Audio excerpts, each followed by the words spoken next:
training certificate course kan la yiraahdo MATLAB-ka waxaan ku qaadanaynaa wax la yiraahdo plot useful for data analysis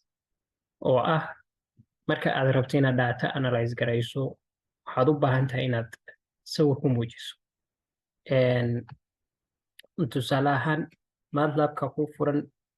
koodkii baad qortay macluumaadkii oo dhan baa kuu diyaarsan laakiin waxba ma arkaysid marka si macluumaadkii iyo wixii aad soo qortay iyo koodka aad soo diyaarisay aad u aragto waxaad u baahan tahay inaad sawir ku muujiso si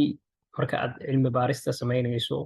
ama researchka aad samaynayso aad u publish garayso graafkii natiijada kuu soo baxday dadka kale oo la wadaagto waxaad u baahan tahay inaad balood garayso ama sawirto marka cashirkan sideedaad cashirkii horena waa kusoo qaadanay plotting waxa la yiraahdo plotting data iyadoo la isticmaalayo Fibonacci sequence ama plottingka marka cashirka hore uu daba jooga oo waxaan rabnaa insha Allah inaan idinku tuso tusaale ahaan inta badan dadka datada analyze gareeya waxay isticmaalaan Excel sheet iyo waxyaabahan Excel sheetka iyo waxyaabahaas isticmaalaan tusaale ahaan Excel ka haddaan soo furo dadka inta badan datada analyze gareeya waxay isticmaalaan Excelku tusaale ahaan Excelka oo kaleeto x y 1 2 3 4 okay Excelkana oo kaleeto dadka markay datada analyze gareynayaan tusaale ahaan waxay tagayaan data tagayaan insert tusaale ahaan chatiskan ama recommended chatiska meesha ku qoranta haddaan ku dhufto datada markaa analyze garaynayso all chatiska waa kana tarabto by chat datada hadda aan qoray oo 1 2 3 4 qaabkan oo kale noqonaya x iyo y okay kan waxaa la yiraahdaa bar chat kan waxaa la yiraahdaa histogram where is histogram iyo histogram qaabka datada loo muujiyo oo graafyada kala duwan ba waxaa la yiraahdaa plotting okay Excel sheetku marka qaabkan oo kale u leeyahay marka waxaan rabnaa inaan ku aragno in MATLAB ahaan qaabkay noqonayso hadda waa la yiraahdo MATLAB markaan isticmaalayno okay marka Excel sheetka iska xiraya close Excel sheet save okay waxaan tegayaa marka cashirka intaasaan ku baranaynaa sida aad datadii aad MATLAB-ka ku diyaarsatay aad u plot garayn lahayd adoo isticmaalaya by chat histogram bar chat iyo waxa la yiraahdo scatter plots oo aan gadaal ka arki doono insha Allah haduu la yiraahdo marka koorsadaas aan sheegay 100% waa practical waxaan tegayaa qaybtan horaan usoo sharaxay qaybtan waa current folderka aan joogo fileka meelaan ku save garaysanayo qaybtan waa workspace-kii qaybtan waa command window-gii file waxaan editor cusub baan furanayaa laba meelood waa ka furan karaa halkan waa tegi karaa open qaybtan open new script waa dhigi karaa okay laakiin always halkan aan prefer garaya new okay marka data analysis ma ula baxaya data analysis okay editorka fileka halkanan koodka ku qorayaa okay marka tusaale waxaan rabnaa insha Allah cashirka hore baataan idin soo tusay waay waxaan ku keydiyey waxaan rabaa data variable-ka y inaan data ku keydsado waxaan samaynayaa okay video hore waxaan isticmaalay practice laakiin practice maane waxay ahayd kuwaan inaan isticmaalo kan ay ahayd inaan isticmaalo okay waxaan leeyahay 1 2 3 4 5 okay let's say way inuu igu kaysan tahay shanta variable okay haddaan halkan ku qoro y maxaa igu kaysan 1 2 3 4 5 okay si kale oo muujin karaa waa maxay si kale aan u muujin karo waa maxay 1.5 inaa idhaahdo ama colonies 5. okay hadda idhaahdo y isla intii uu soo saaray 1 2 3 4 5. marka waxaan rabaa sidii hore aan dib ugu laabto sidii hore waxa waa macaan ama fudud ama la fahmi kara si la fahmi kara marka waxaan rabnaa insha Allah variable-kan y datadana igu kaysa 1 2 3 4 5 datadan marka waxaan rabaa inaan ku muujiyo wax la yiraahdo inaan sawiro marka casharka hore waxaan soo qaadanay plotting marka maxaan isticmaalayay plot function kadibna waxaan leeyahay y marka iraado waxaan plot gareynayaa datadii y datada marka 1 2 3 4 5 x axis iyo y axis markaad plot gareyso waa sidan. okay marka meesha aan plot isticmaali lahaa ayaa waxaan isticmaalayaa haddaan rabo tusaale ahaan pie chart oo kaleeto waxaan leeyahay pie chart oo kaleeto soo ma jeedid wuxuu ii muujinayaa pie chart ahaan ban datadii y igu kaysanayd aan ku muujiyey 1 wuxuu tusayaa 7% kan waa 1 2 waa 13% 3 4 5 sida u kala waaweyn numberada wuxuu igu muujinayaa pie chart ahaan marka dadka MATLAB-ka isticmaala oo data analysis-ka sameynaya waxay isticmaali karaan function-ka la yiraahdo pie kadibna waxay soo gelinayaan variable-ka aniga variable-ka y waxa uu igu kaysan 1 2 3 ilaa 5 saasuu igu soo sawirayaa sawirka igu muujinaya marka sidoo kaleeto waxaan isticmaali karnaa bar chart. bar chart markaan isticmaalo saanu datada igu muujinaya soo jeedo 1 2 3 4 5 sida u kala waaweyn marka datada qaabka lagu analyze gareeyo MATLAB-ka bay kamid tahay sidoo kale let's try histogram histogram-kana marka function-ka waa inaa isticmaashaa hist oo ah histogram baa loo soo gaabiyey 1 2 3 4 5 intii wuxuu ka dhigay 5 qaybood 1 2 3 4 5 sidoo kale waxaan dhihi karaa iyo qaybo kaleeto oo fara badan bada marka haddii aad rabto inaad oo kaleeto rabto inaad hel plotting plot wuxuu ku siinayaa command window halkan wuxuu ku siinayaa qaabka datada loo plot gareeyo oo dhan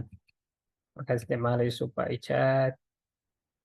waxyaabahaas oo dhan macluumaadkaas oo dhan buu ku siinayaa marka aad wax garan weydo command window-ga lagu qoraa hel waxbaa rabtaa inaad sawirto plot oo kala leedahay macluumaadka oo dhan buu ku siinayaa qaabka wax u plot gareyn lahayd wixii oo dhan marka qaybtaas waxa maxay waxaan aragnay bar chart-ka qaabka loogu sameeyo histogram-ka pie chart-ka iyo plotting-ka casharka hore si fiican ugu soo baran marka tusaale labaad waxaan rabaa insha Allah tusaale labaad daatadana iska dhigay waxaan rabaa inaan tusaalaha labaad idinku tuso sine wave. Sine wave waxaan leeyahay x is equal to len space function-kaas aan isticmaalaya len space waa maxay waxaa lagu generate garayaa space factor len space waxaan leeyahay 0.2 times pi points waa iska dayn karaa haddaa rabo points ka dooran karaa 100 points 10 points no problem kadib waxaan leeyahay y is equal to sine x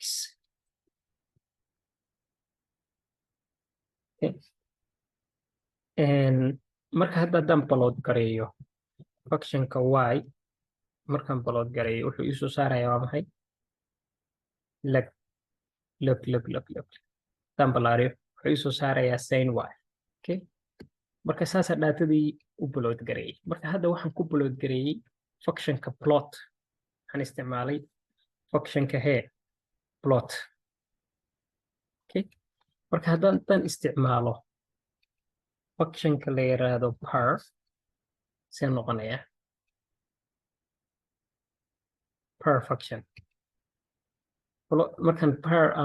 aan isticmaalo qaabkaan u noqonaya soo jeed qaybtan waa maxay waa sine wave qaybtan waa positive qaybtan waa negative okay ardayda inta badan engineerinka telecommunicationka iyo electricalka iyo waxyaabaha barta si fiican bay u garanayaan sidoo kale ardayda computerka baratana sidaas oo kale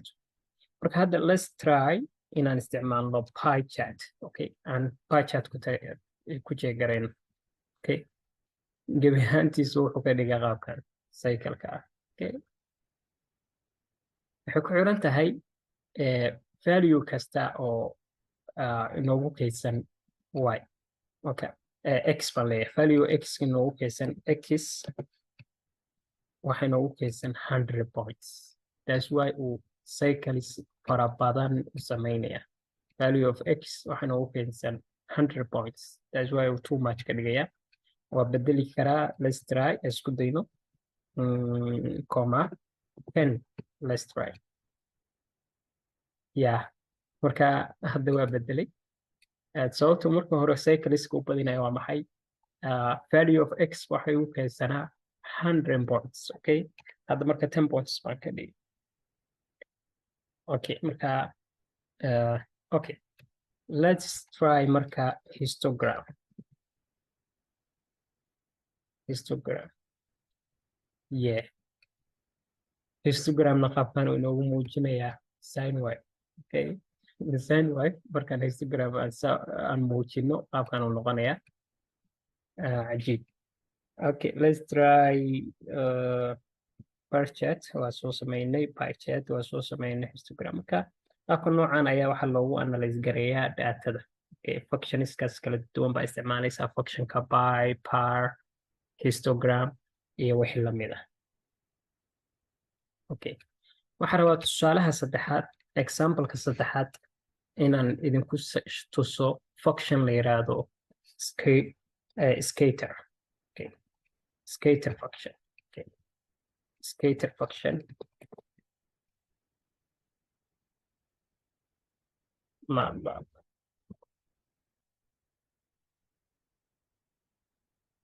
functionka la yiraahdo skater qaabka uu u shaqeeyo macluumaadkiisa oo dhan halkan ayaad ka akhrin kartaan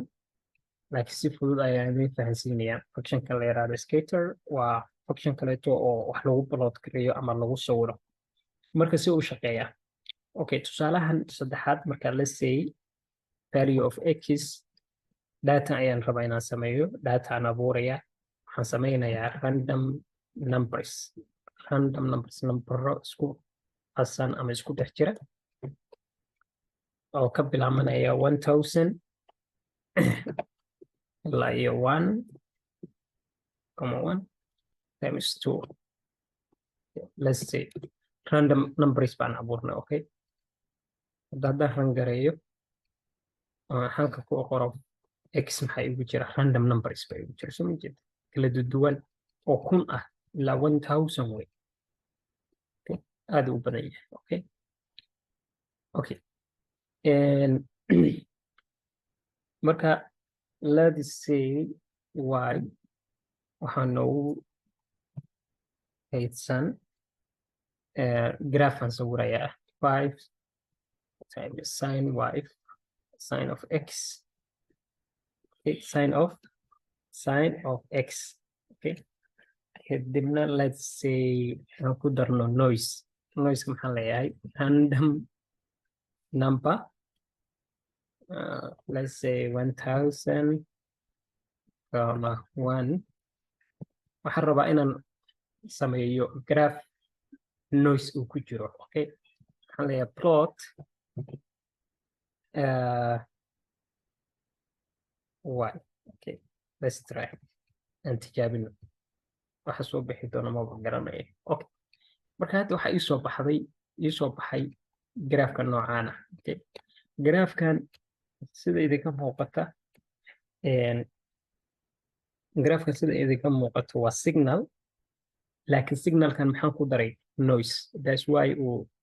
waxa waaye mani maaragtay shucaac baa ku furan. Okay, marka data aad analyze garaynayso noocan oo kale waxa adag inaad aad si fiican u arki weydo waxa aad doonayso iyo macluumaadka rabto inaad analyze garayso. Okay, marka qaybtan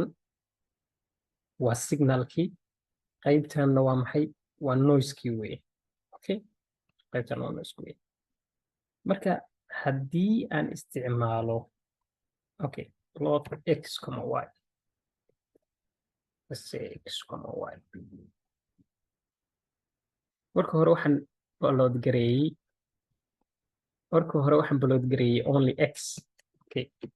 aan hal mar dib ugu laabto. marka hore waxaan upload gareeyey x random numberkan 1000 signalka keliya waxa weye noise-ka baan hadda upload gareeyey. hadda upload gareeyo y. Okay, upload gareeyo y. wayna markaan upload gareeyo waa kana. marka waxaan rabaa inaan labadooda isku daro. Okay, si aan u sameeyo. Okay, labadooda hadda marka aan upload gareeyo, labadooda markaan upload gareeyo signalka noocaana ayaa ii soo baxday. data noocaana analyze garaynaysay graafkii waxa weeye image ku soo baxay sidaanu isugu qasan yahay. marka aad buu u adagtahay inaad analyze garayso. marka waxaan isticmaalaynaa function la yiraahdo scatter. Okay, scatter markaan isticmaalo functionka markaan isticmaalo scatter, datadii isku jirtay oo marka hore okay marka hore isku jirtay wuu kala saaraya. marka hadda haddaan run gareeyo ila fiiri, hadda marka waa very easy inaad datadan analyze garayso. noise-kii iyo wixii oo ku jiray oo dhan ka saaraya. marka wuxuu balootinka noocan u fiican yahay markuu qofku daato noise iyo waxyaaba noocaas uu ku furan yahay uu analyze garaynayo. marka that's why MATLAB uu yahay